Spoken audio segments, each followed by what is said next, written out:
Hello ಸ್ನೇಹಿತರೆ, ನಮಸ್ತೆ. ಮತ್ತೊಮ್ಮೆ ನಿಮಗೆ ಆಡಿಟ್ ಯೂಟ್ಯೂಬ್ ಚಾನಲ್ಗೆ ಸ್ವಾಗತ. ಸ್ನೇಹಿತರೆ, ನಿಮಗೆ ಆಲ್ರೆಡಿ ಗೊತ್ತಿರುವ ಹಾಗೆ ಡ್ರೈವಿಂಗ್ ರಿಲೇಟೆಡ್ ತುಂಬಾ ವೀಡಿಯೋಸನ್ನು ಆಲ್ರೆಡಿ ನಾನು ಅಪ್ಲೋಡ್ ಮಾಡಿದ್ದೇನೆ. ಅಂದರೆ ಡ್ರೈವಿಂಗನ್ನು ಯಾವ ರೀತಿಯಾಗಿ ಕಲಿಬೇಕು, ಹಾಗೆ ಡ್ರೈವಿಂಗ್ ಕಲಿಯುವಾಗ ನಾವು ಯಾವ ರೀತಿಯಾಗಿ ಒಂದು ಮುನ್ನೆಚ್ಚರಿಕೆ ಕ್ರಮ ಅಥವಾ ಕೇರನ್ನು ತಗೋಬೇಕು, ಹಾಗೆ ಡ್ರೈವಿಂಗ್ ರಿಲೇಟೆಡ್ ಕೆಲವೊಂದು ಇಂಪಾರ್ಟೆಂಟ್ ಚಿಕ್ಕ ಪುಟ್ಟ ಟ್ರಿಕ್ಸ್ ಇರ್ಬೋದು ಅಥವಾ ಟಿಪ್ಸು, ಅವುಗಳ ಬಗ್ಗೆ ಸುಮಾರಷ್ಟು ವೀಡಿಯೋಸನ್ನು ಆಲ್ರೆಡಿ ನಾನು ಅಪ್ಲೋಡ್ ಮಾಡಿದ್ದೇನೆ.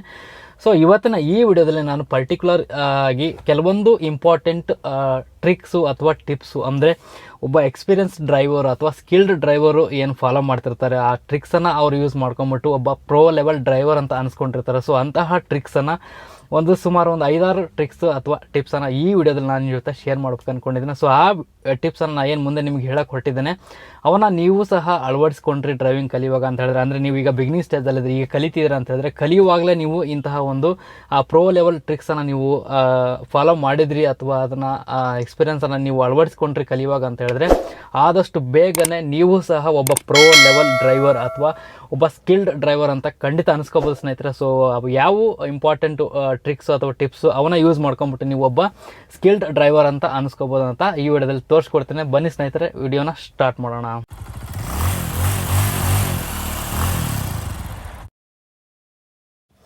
ಸ್ನೇಹಿತರೆ, ಟಿಪ್ ನಂಬರ್ 1 ಸ್ಟೇರಿಂಗ್ ರಿಲೇಟೆಡ್. ಅದು ಟಿಪ್ ನಂಬರ್ 1 ಅಂತ ಹೇಳಿದ್ರೆ ನಾನು ಸ್ಟಾರ್ಟಿಂಗ್ ಸ್ಟೇರಿಂಗಿಂದನೇ ಮಾಡಿಬಿಡ್ತೇನೆ.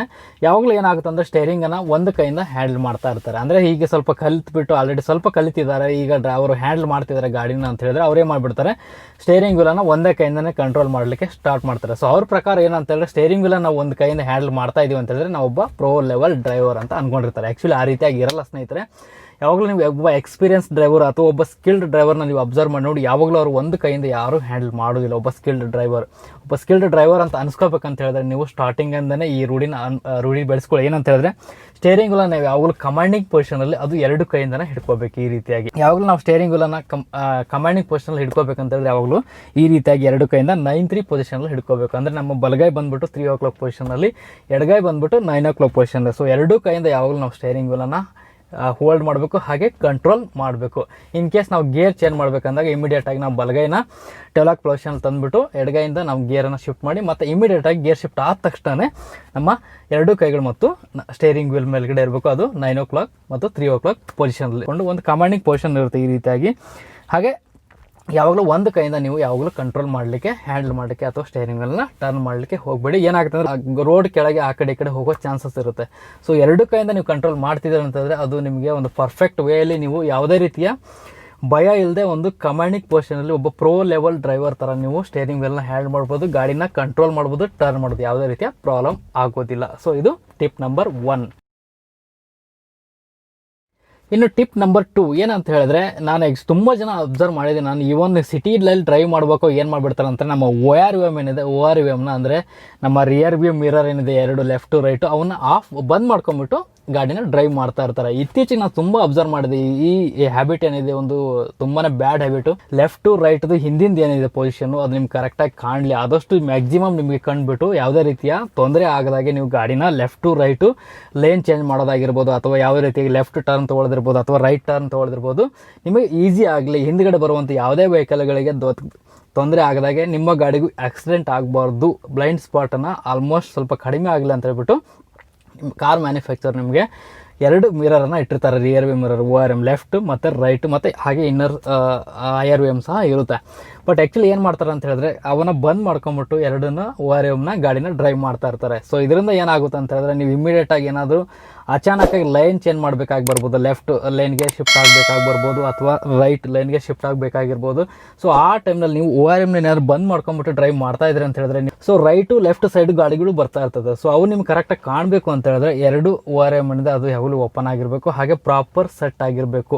ಪೂರ್ತಿ ಆಗಿ ಹೆಚ್ಚಿಂದ ಹೆಚ್ಚು ಭಾಗ ಹಿಂದಿಂದ ನಿಮ್ಮ ರಿಯರ್ ಏನಿದೆ ಸೈಡು ಅದು ಕಾಣುವ ಹಾಗೆ ನೀವು ಸೆಟ್ ಮಾಡ್ಕೊಂಡಿರಬೇಕು.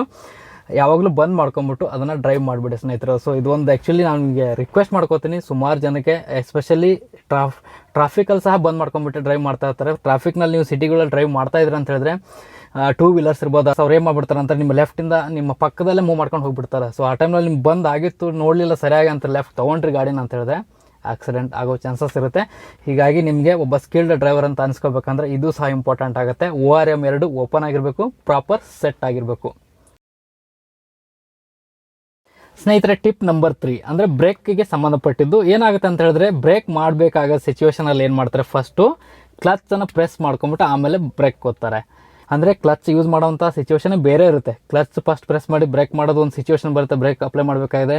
ಬರೀ ಬ್ರೇಕ್ ಅಷ್ಟೇ ಅಪ್ಲೈ ಮಾಡುವಂಥ ಸಿಚುವೇಷನ್ ಬರುತ್ತೆ. ಮತ್ತು ಬ್ರೇಕು ಕ್ಲಚ್ ಎರಡೂ ಅಟ್ ಎ ಟೈಮ್ ಯೂಸ್ ಮಾಡುವಂಥ ಸಿಚುವೇಷನ್ ಬರುತ್ತೆ. ಸೊ ಅದು ಪರ್ಟಿಕ್ಯುಲರಾಗಿ ಒಂದು 3-4 ಸಿಚುವೇಷನ್ ಇದೆ ಬ್ರೇಕ್ ರಿಲೇಟೆಡು. ಅದನ್ನು ನೀವು ಕರೆಕ್ಟಾಗಿ ತಿಳ್ಕೊಬೇಕು ಕಂಪ್ಲೀಟಾಗಿ ಅಂತ ಹೇಳಿದ್ರೆ ಅದರ ವಿಡಿಯೋದ ಲಿಂಕನ್ನು ನಾನು ಐ ಬಟನಲ್ಲಿ ಕೊಟ್ಟಿರ್ತೇನೆ. ಸೊ ಅಲ್ಲಿ ನೋಡ್ಕೊಂಬಿಟ್ಟು ನೀವು ಕಲಿಬೋದು ಬ್ರೇಕು.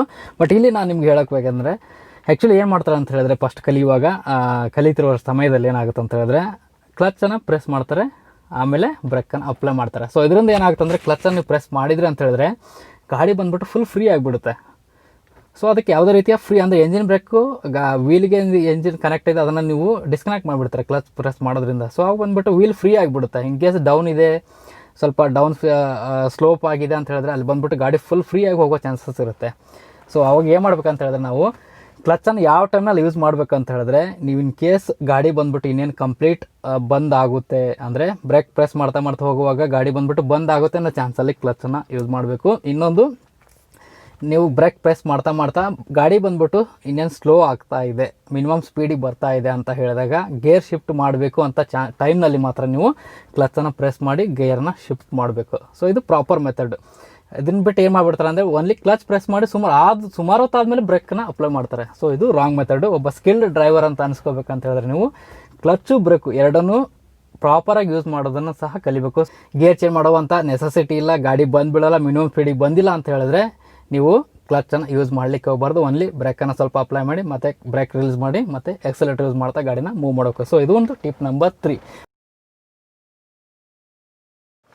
ಸ್ನೇಹಿತರೆ, ಟಿಪ್ ನಂಬರ್ 4 ಏನಂತ ಹೇಳಿದ್ರೆ, ಪ್ರಾಪರ್ ಸ್ಪೀಡ್ ಮೇಂಟೈನ್ ಮಾಡೋದು. ಅಂದರೆ ಟ್ರಾಫಿಕ್ ಯಾವ ಸ್ಪೀಡಲ್ಲಿ ಗಾಡಿ ಹೋಗ್ತಾ ಇದ್ದಾವೆ, ಟ್ರಾಫಿಕ್ ಮೂವ್ ಯಾವ ಸ್ಪೀಡಲ್ಲಿ ಆಗ್ತಾ ಇದೆ, ಅದೇ ಸ್ಪೀಡಲ್ಲಿ ನೀವು ಸಹ ಡ್ರೈವ್ ಮಾಡಬೇಕು.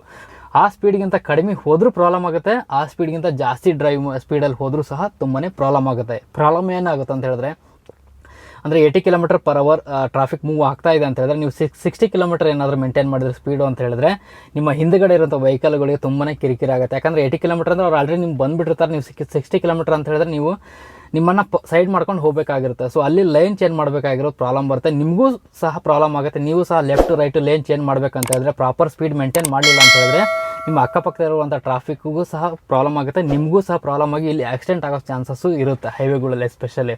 ಸೊ ಅದಕ್ಕಾಗಿ ನೀವು ಒಬ್ಬ ಸ್ಕಿಲ್ಡ್ ಡ್ರೈವರ್ ಅಂತ ಆಗಬೇಕು ಅಂತ ಹೇಳಿದ್ರೆ, ನೀವು ಹೈವೇಯಲ್ಲಿ ಟ್ರಾಫಿಕ್ ಯಾವ ಸ್ಪೀಡಲ್ಲಿ ಮೂವ್ ಆಗ್ತಾ ಇರ್ತದೆ, ಸೊ ಅದೇ ಪ್ಯಾರಲಲ್ ಸ್ಪೀಡನ್ನು ಮೇಂಟೈನ್ ಮಾಡ್ಕೊಂಬಿಟ್ಟು ಪ್ಯಾರಲಲ್ ಡಿಸ್ಟೆನ್ಸ್ ಮೇಂಟೈನ್ ಮಾಡ್ಕೊಂಡು ಒಂದು ಸೇಫ್ ಡಿಸ್ಟೆನ್ಸನ್ನು ಮೇಂಟೈನ್ ಮಾಡ್ಕೊಂಬಿಟ್ಟು ಅದೇ ಸ್ಪೀಡಲ್ಲೇ ಗಾಡಿನ ಮೂವ್ ಮಾಡೋದು ಸಹ ಒಬ್ಬ ಸ್ಕಿಲ್ಡ್ ಡ್ರೈವರ್ನ ಲಕ್ಷಣ ಸ್ನೇಹಿತರೆ. ಟಿಪ್ ನಂಬರ್ 5 ಏನಂತ ಹೇಳಿದ್ರೆ, ಒಂದು ಪ್ರಾಪರ್ ಸೇಫ್ ಡಿಸ್ಟೆನ್ಸನ್ನು ಮೇಂಟೈನ್ ಮಾಡ್ಕೊಂಬಿಟ್ಟು ಡ್ರೈವ್ ಮಾಡೋದು. ಫಾರ್ ಎಕ್ಸಾಂಪಲ್, ನೀವು ಅದೇ NH4 ಹೈವೇದಲ್ಲಿ ಡ್ರೈವ್ ಮಾಡ್ತಾ ಇದ್ರೆ ಅಂತ ಇಟ್ಕೊಳ್ಳಿ. ಸೊ ನಿಮ್ಮ ಮುಂದಿನ ವೆಹಿಕಲ್ ಯಾವ ಸ್ಪೀಡಲ್ಲಿ ಹೋಗ್ತಾ ಇದೆ, ಸೊ ಅದೇ ಸ್ಪೀಡನ್ನು ನೀವು ಮೇಂಟೈನ್ ಮಾಡ್ಕೊಂಬಿಟ್ಟು ಡ್ರೈವ್ ಮಾಡಬೇಕು. ಅದರ ಜೊತೆಗೆ ಒಂದು ಸೇಫ್ ಡಿಸ್ಟೆನ್ಸ್ ಸಹ ಮೇಂಟೈನ್ ಮಾಡ್ಕೊಂಬಿಟ್ಟು ನೀವು ಡ್ರೈವ್ ಮಾಡಬೇಕು. ಅಂದರೆ ನಿಮ್ಮ ಎದುರುಗಡೆ ಇರುವಂಥ ವೆಹಿಕಲ್ಲು ಎಷ್ಟು ಸ್ಪೀಡ್ ಹೋಗ್ತಾ ಇದೆ, ಸೊ ಅದಕ್ಕಿಂತ ಅಷ್ಟೇ ಸ್ಪೀಡಲ್ಲಿ ಮತ್ತು ಎರಡರ ನಡುವೆ ನೀವು ಮಿನಿಮಮ್ ಏನಂತ 50ರಿಂದ 100 ಮೀಟರ್ ಗ್ಯಾಪ್ ಅಂತೂ ಇರಲೇಬೇಕು, ಎಸ್ಪೆಷಲಿ ಹೈವೇಗಳಲ್ಲಿ ಡ್ರೈವ್ ಮಾಡ್ತಿರುವ ಅಂತ. ಯಾಕಂದರೆ ಹೈವೇದಲ್ಲಿ ಆಲ್ಮೋಸ್ಟ್ ನೀವು 80 km/h ಸ್ಪೀಡ್ಗಿಂತ ಜಾಸ್ತಿನೇ ನೀವು ಡ್ರೈವ್ ಮಾಡ್ತಾ ಇರ್ತೀರ. ಸೊ ಆ ಟೈಮ್ನಲ್ಲಿ ನಿಮಗೆ ಒಂದು ಪ್ರಾಪರ್ ಸೇಫ್ ಡಿಸ್ಟೆನ್ಸನ್ನು ಮೇಂಟೈನ್ ಮಾಡ್ಕೊಂಬಿಟ್ಟು ಡ್ರೈವ್ ಮಾಡಲಿಲ್ಲ ಅಂತ ಹೇಳಿದ್ರೆ, ಅಚಾನಕ್ಕಾಗಿ ನಮ್ಮ ಎದುರುಗಡೆ ವೆಹಿಕಲ್ ಏನಾದರೂ ಎಮರ್ಜೆನ್ಸಿ ಬ್ರೇಕಿಂಗ್ ಸಿಚುವೇಶನ್ ಬಂತು ಅಂತ ಹೇಳಿದ್ರೆ, ಸೊ ಅವ್ರು ಸ್ಟಾಪ್ ಮಾಡಿದ್ರು ಅಂತ ಹೇಳಿದ್ರೆ, ಸೊ ಅವ್ರ ಗಾಡಿಗೆ ಟಚ್ ಆಗದ ಹಾಗೆ ನಾವು ಸಹ ನಿಲ್ಲಿಸಲಿಕ್ಕೆ ಒಂದು ಸೇಫ್ ಡಿಸ್ಟೆನ್ಸನ್ನು ಅವಶ್ಯಕತೆ ಬೀಳುತ್ತೆ. ಹಾಗೆ ಸ್ವಲ್ಪ ಟೈಮ್ ಬೇಕಾಗುತ್ತೆ. ಸೊ ಎಷ್ಟು ಟೈಮ್ ನಮಗೆ ಬೇಕಾಗುತ್ತೆ, ನಮ್ಮ ಕಾನ್ಫಿಡೆನ್ಸ್ ಲೆವೆಲ್ ಏನಿದೆ, ಇಷ್ಟು ಟೈಮ್ನಲ್ಲಿ ಇಷ್ಟು ಡಿಸ್ಟೆನ್ಸಲ್ಲಿ ನಾನು ಗಾಡಿನ ಸ್ಟಾಪ್ ಮಾಡಬಲ್ಲೆ ಈ ಸ್ಪೀಡಲ್ಲಿ ಅಂತ ಕಾನ್ಫಿಡೆನ್ಸ್ ಇದೆ. ಸೊ ಅಷ್ಟು ಸೇಫ್ ಡಿಸ್ಟೆನ್ಸನ್ನು ನೀವು ಮೇಂಟೈನ್ ಮಾಡ್ಕೊಂಬಿಟ್ಟು ಪ್ಯಾರಲಲ್ ಆಗಿ ಅಷ್ಟೇ ಸೇಫ್ ಡಿಸ್ಟೆನ್ಸನ್ನು ಮೇಂಟೈನ್ ಮಾಡ್ಕೊಂಬಿಟ್ಟು ನೀವು ಡ್ರೈವ್ ಮಾಡಬೇಕಾಗುತ್ತೆ. ಸೊ ಈ ಟಿಪ್ಪನ್ನು ನೀವು ಆ್ಯಕ್ಚುಲಿ ಯೂಸ್ ಮಾಡಿ ನೋಡಿ. ಹೈವೇದಲ್ಲಿ ಎಸ್ಪೆಷಲ್ ಹೈವೇದಲ್ಲಿ ಪ್ರಾಪರ್ ಡಿಸ್ಟೆನ್ಸನ್ನು ಪ್ಯಾರಲಲ್ ಸ್ಪೀಡ್ ಮೇಂಟೈನ್ ಮಾಡ್ತಾ, ಅದ್ರ ಜೊತೆಗೆ ಎದುರುಗಡೆ ಅಂತ ವೆಹಿಕಲ್ನ ಪ್ರಾಪರ್ ಡಿಸ್ಟೆನ್ಸ್, ಸೇಫ್ ಡಿಸ್ಟೆನ್ಸ್ ಅಂದರೆ ಮಿನಿಮಮ್ 50 to 100 ಮೀಟರ್. ಸೊ ಇಷ್ಟು ಸೇಫ್ ಡಿಸ್ಟೆನ್ಸನ್ನು ಮೇಂಟೈನ್ ಮಾಡ್ಕೊಂಬಿಟ್ಟು, ಅದ್ರ ಜೊತೆಗೆ ನೀವು ನಿಮ್ಮ ಎದುರುಗಡೆ ಇರೋಂಥ ವೆಹಿಕಲ್ನ, ಸೊ ಅದ್ರ ಮೇಲೆ ನಿಮ್ಮ ಕಾನ್ಸಂಟ್ರೇಷನ್ ತುಂಬ ಇರಬೇಕು. ಸೊ ಅದರ ಬ್ರೇಕ್ ಲೈಟ್ ಮೇಲೆ ನಿಮ್ಮ ಕಾನ್ಸಂಟ್ರೇಷನ್ ಇರಬೇಕು. ಸೊ ಯಾವ ಟೈಮ್ನಲ್ಲಿ ಬ್ರೇಕನ್ನು ಅಪ್ಲೈ ಮಾಡಿದ್ರಂತ, ಸೊ ಬ್ರೇಕ್ ಲೈಟ್ ಮೇಲೆ ನಿಮ್ಮ ಯಾವತ್ತು ಕಾನ್ಸಂಟ್ರೇಷನ್ ಇರಬೇಕು. ಹಾಗೆ ರೋಡ್ನ ಲೆಫ್ಟು ರೈಟು ಅದ್ರ ಮೇಲೆ ಸಹ ಕಾನ್ಸಂಟ್ರೇಷನ್ ಇರಬೇಕು. ಸೊ ಎದುರುಗಡೆಂಥ ವೆಹಿಕಲ್ನ ಬ್ರೇಕ್ ಲೈಟ್ ಇನ್ ಕೇಸ್ ಏನಾದರೂ ವರ್ಕ್ ಆಗಲಿಲ್ಲ, ಕೆಲವೊಂದು ಟೈಮ್ನಲ್ಲಿ ಆಗುತ್ತೆ, ಈ ಸಿಚುವೇಶನ್ ಬರುತ್ತೆ ನಮ್ಮ ಟೈಮ್ ಸರಿ ಇಲ್ಲದಾಗ. ಸೊ ಅದಕ್ಕಾಗಿ ಒಲ್ಲಿ ನಾವು ಬ್ರೇಕ್ ಲೈಟ್ ಮೇಲೇ ನಮ್ಮ ಕಾನ್ಸಂಟ್ರೇಷನ್ ಇರೋದೇ ಆ ಸ್ಪೀಡನ್ನು ಸಹ ನಾವು ಫೀಲ್ ಮಾಡಬೇಕು. ಅಂದರೆ ನಮ್ಮ ಎದುರುಗಡೆ ಇರೋಂಥ ವೆಹಿಕಲ್ಗಳು ಎಷ್ಟು ಸ್ಪೀಡ್ ಹೋಗ್ತಾ ಇದೆ, ಸೊ ಅದೇ ಸ್ಪೀಡಲ್ಲಿ ಹೋಗ್ತಾ ಇದೆ ಅಥವಾ ಕಡಿಮೆ ಆಯಿತಾ, ಸೊ ಆ ಕಡಿಮೆ ಆಯಿತು ಅಂತ ಹೇಳಿದ್ರೆ ನಾವು ಫೀಲ್ ಮಾಡಬೇಕು. ಅದನ್ನು ನಾವು ಅಷ್ಟು ಕಾನ್ಸಂಟ್ರೇಷನ್ ಮಾಡ್ಕೊಂಡ್ಬಿಟ್ಟು ನೋಡ್ತಾ ಇರಬೇಕು.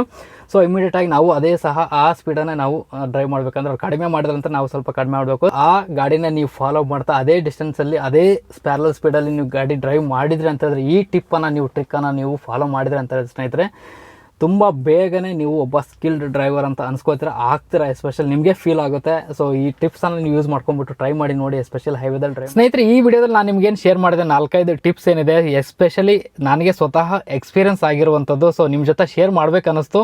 ಈ ಒಂದು 4-5 ಟಿಪ್ಸನ್ನು ನೀವು ಯೂಸ್ ಮಾಡಿದ್ರಿ, ಫಾಲೋ ಮಾಡಿದ್ರಿ, ನಿಮ್ಮ ಡ್ರೈವಿಂಗ್ನಲ್ಲಿ ಇದನ್ನು ಅಳವಡಿಸ್ಕೊಂಡ್ರಿ ಅಂತ ಹೇಳಿದ್ರೆ ನೀವು ಆದಷ್ಟು ಬೇಗನೆ ಒಬ್ಬ ಸ್ಕಿಲ್ಡ್ ಡ್ರೈವರ್ ಅಥವಾ ಒಬ್ಬ ಪ್ರೋ ಲೆವೆಲ್ ಡ್ರೈವರ್ ಅಂತ ಅನಿಸ್ಕೊಳ್ತೀರಾ. ನೀವೇ ಸ್ವತಃ ಇದು ಫೀಲ್ ಅನಿಸುತ್ತೆ ನಿಮಗೆ. ಸ್ನೇಹಿತರೆ, ಈ ನಾನು ಹೇಳಿದಂಥ ಟಿಪ್ಸ್ ಏನಿದೆ ನಿಮಗೆ ಲೈಕ್ ಆದರೆ ಈ ವಿಡಿಯೋನ ಲೈಕ್ ಮಾಡೋದ್ರ ಜೊತೆಗೆ ನಿಮ್ಮ ಫ್ರೆಂಡ್ಸ್ ಜೊತೆ ಈ ವಿಡಿಯೋನ ಶೇರ್ ಮಾಡಿ. ಹಾಗೆ ನೀವು ನಮ್ಮ ಚಾನಲ್ಗೆ ಹೊಸಬರಾಗಿದ್ದರೆ ಸಬ್ಸ್ಕ್ರೈಬ್ ಆಗಿ ಪಕ್ಕದಲ್ಲಿ ಕಾಣುವಂಥ ಬೆಲ್ ಐಕನ್ನ ಪ್ರೆಸ್ ಮಾಡಿ ಇಟ್ಕೊಳ್ಳಿ. ಇದರಿಂದ ಏನಾಗ್ತದೆ, ನಮ್ಮ ಹೊಸ ವಿಡಿಯೋ ಅಪ್ಲೋಡ್ ಮಾಡಿದಾಗ ಡೈರೆಕ್ಟಾಗಿ ನಿಮ್ಮ ಮೊಬೈಲ್ಗೆ ನೋಟಿಫಿಕೇಶನ್ ಸಿಗುತ್ತೆ. ಸೊ ಮುಂದಿನ ವಿಡಿಯೋದಲ್ಲಿ ಮತ್ತೆ ಸ್ನೇಹಿತರೆ ಸಿಗೋಣ. ಅಲ್ಲಿವರೆಗೂ ಜೈ ಹಿಂದ್, ಜೈ ಕರ್ನಾಟಕ.